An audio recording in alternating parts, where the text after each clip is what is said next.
All right, what's up everybody? Welcome back to the channel, and today is Sunday. It is Sunday, the day technically after the polo ride, and we are all getting ready to head home from Shreveport.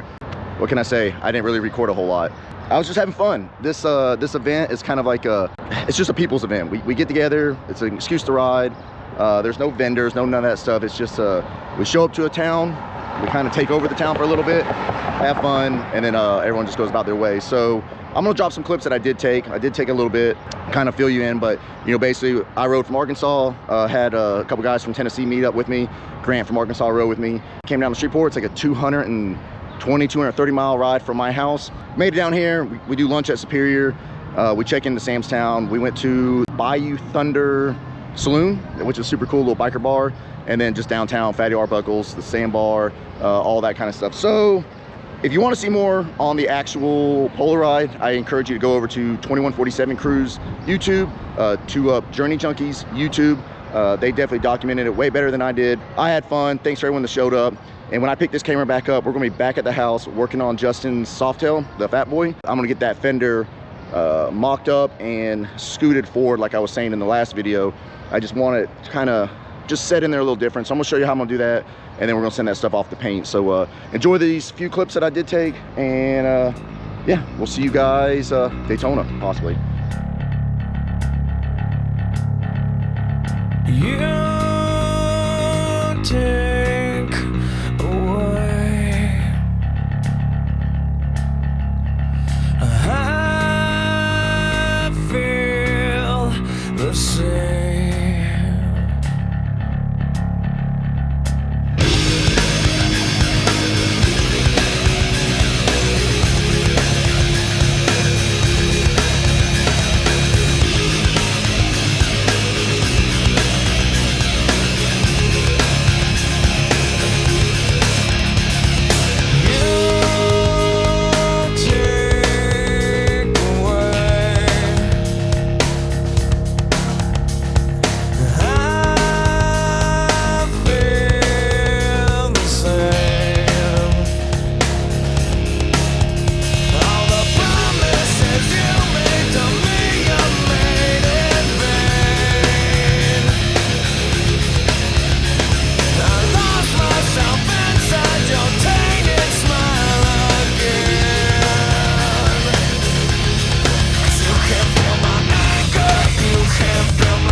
So there you have it. There's a little sneak peek of the polo ride and the fun that was had. A few other YouTubers that definitely have more content than I did. I kind of dropped the ball on this one and didn't record as much as I would like to have, but sometimes you just got to live in the moment, and that's what I did. So we're back in the garage, and I'm going to pick this back up where we left off with, and that's the fender's not quite sitting the way that I want it to. I just want it to sit a little better, just a little better, and then I can hand this stuff off to Justin and get it painted and back on the bike, and everything would be great. But let me turn you guys around, and I'll show you exactly what it is I'm talking about. So I don't know if y'all remember me kind of explaining this on the last video, but I mean, I can almost stick my whole hand in. I don't like it. Plus, with the wheel sit where it's at, you can see that the curve doesn't really go with the white wall, and it doesn't look as bad right now being in raw metal. But once this thing is painted gloss black, that's going to kind of stand out a little bit more. So I want to move the fender forward. I don't have a lot of room though, because this bolt is almost to the curve right here. And I got to have a nut and everything on the back side of here. So I can't drill this right on this curve. I have maybe a 1/4 inch to 3/8 of an inch. I can actually move this forward, and I think that's going to really help out all these lines, make it look a lot better. Plus, we need to stiffen up these shocks. I'll show you how to do that real quick. And we're going to raise this bike up just a smidgen because it is super low. So I'm going to let you guys get a good look at this. This is where the bike's currently sitting at right now. And then I'm going to move this fender forward, let you guys see it. And then I'm going to show you what I'm going to do to mark this hole. And then we have to drill out this hole. All right, you can already see kind of how much cleaner this looks right here. I don't know if it zooms in real good, but that's about a 1/4 inch. So a 1/4 inch, and that's where we're at. We've already moved the fender quite a bit. It's cleaned it up a lot. So we're gonna pull the fender back off. I'm gonna clean that hole up just a little bit more. I mean, I'm talking just enough to move it forward. And then what I wanna do is get the fender back on here. We're gonna clean this hole up, get these two cinched down, and then we're gonna actually drill the correct size for this because the holes that are actually already pre-drilled are a little bit bigger, so you can actually kind of move the fender around.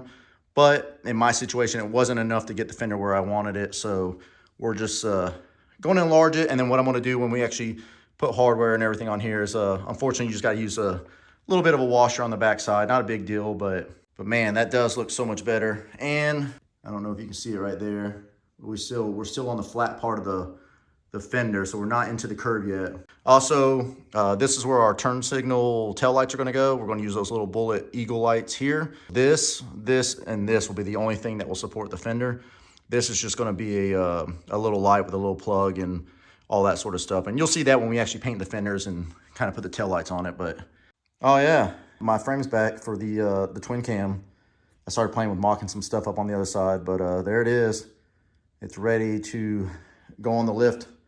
Probably just before Daytona. I think just before Daytona, this thing should be done. And we're gonna get back on this bike. So there it is for you guys that are asking. Twin Cam FXR coming up soon. All right, so this just kind of shows you in stock form what the fender looks like. I'm sorry I didn't kind of show you guys me doing more of this, but kind of just, I don't know, worked on it at night, the other night, and as soon as I got back from the Polo ride, and just to kind of see what direction I was going to go in so I could better explain to you guys. Because I'm not a fabricator. I'm really learning a lot of this as I go. I don't want to really embarrass myself, but I also don't want to give you guys misinformation. I don't want to go tell you guys, oh yeah, do this, and then I go hacking something up, and then I'm like, oh, that wasn't the correct thing I should have done. So forgive me for steps that I may do off camera. But all I did was really just elongate this hole, just kind of went this way with it, so that way the fender will go backwards. And that's what I'm going to do here. As far as this hole goes, this does not get used. This is the hole for a Heritage Softail. Fat Boys do not have this extra stud here. I believe it has to do with the saddlebags, if I'm not mistaken. But like a Evo Heritage and stuff, they actually have an extra stud right here. We're not going to worry about any of this. Matter of fact, what I'm probably going to do is I'm probably just going to cut between the two, so that way the wire and harness can just go straight through for the taillights. And then we're going to put our new hole out here. So let's clean this up a little bit more. I'm going to run this out just a little bit. I'm talking just a little bit. And then I'm going to put some black marker around this. And then we'll be able to scribe in the exact shape that we want here. We'll massage this hole out on both sides. Massage this hole out. And then once we have both these bolts in and tight, we'll be able to drill and put a bolt in here. And we can do this on the bike only because the back tire does not come in contact with this. Any of these holes up here, I would never drill through the fender with it mounted on the bike. But here, I feel pretty confident to use the actual fender strut as a center kind of guide and to get the hole measure because the tire is not that far back. Also, to kind of show you the clearance that we had to make for our fuse box, I've cleaned up the one side. I still got to clean up this side a little bit. It's just kind of straight edged, but I'm going to round it like this, and I still got to go in there and file it. That's the harness cut out for this little guy, and then we'll just drill our two holes to hold that in. So you'll have to do that if you buy these fenders. They're designed in case if you want to run like a solo seat or a spring seat or something, you don't see all that mess, but this is going on an OEM style bike, so we got to make it OEM-ish.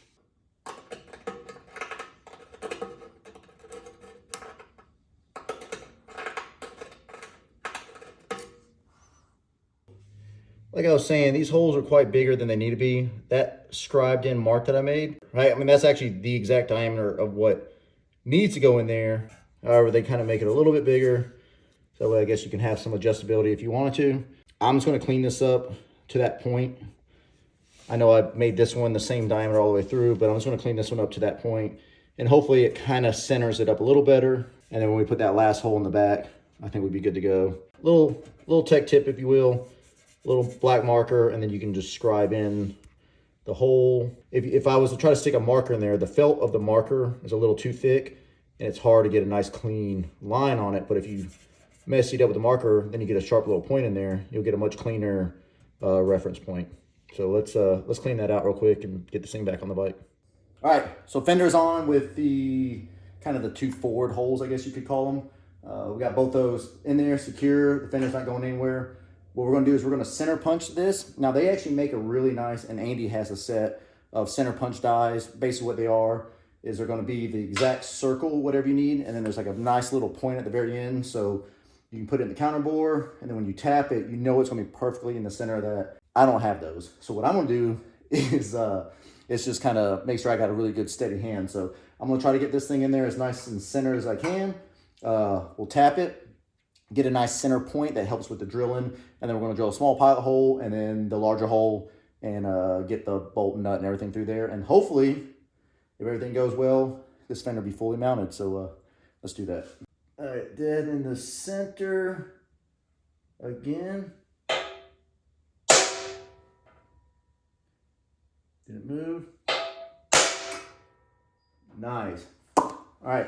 Like I said, the tire's out of the way. We're far enough back. We should be able to get this. You catch that?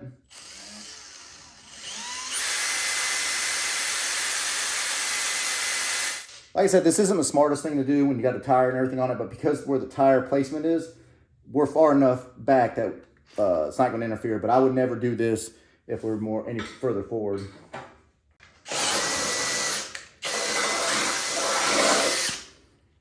All right, now let me get my counterbore Phillips head that goes in there and nut, and let's see if everything lines up. One thing I really love about this bike is just how well Justin's father took care of it. These things, if anyone knows anything about Vicla Softails, these things are almost always stripped. People have never used the correct Phillips bit to go in there. They're tight from the factory, they're fine thread, they're hard to come by, and they're always destroyed and ruined and all that. But man, I don't know if you can see it, but the zinc coating and everything on it's beautiful. I mean, it's not a custom piece of hardware, but to me, for being, 28 years old, and this is super nice. All right, fits in there like a glove, and then now somehow I got to figure out how I'm gonna get this nut on the back side, so bear with me. I'm gonna try this little tape trick that I've seen. I don't know if it was Billy Lane or somebody. Line it up in there.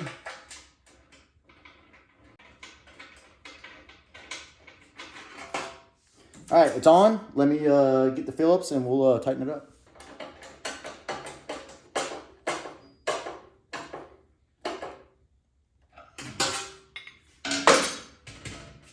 Bam, that thing ain't going nowhere. All right, let's take a good look at this. Got our 3 mounting points. I still got to do the other side, but it gets you a good understanding of what's going on here. And then, like I said, it's definitely now tracking with the wheel much better, much nicer. I'm really happy with that. I could almost probably shave a little bit of that corner off, but I think it'll be just fine. It's gonna look good going down the road because with the extra weight, it will squat it down, but we are gonna raise the bike up just a little bit, tighten up those shocks. And like I said, I'll show you all how to do that here in a second. And then we'll end the video there because I gotta get these tins or these fenders off to Justin so he can get them painted. And we'll get this bike back together, so. All right, so right here, we got a stock shock absorber. Actually the stock one that came out of this bike.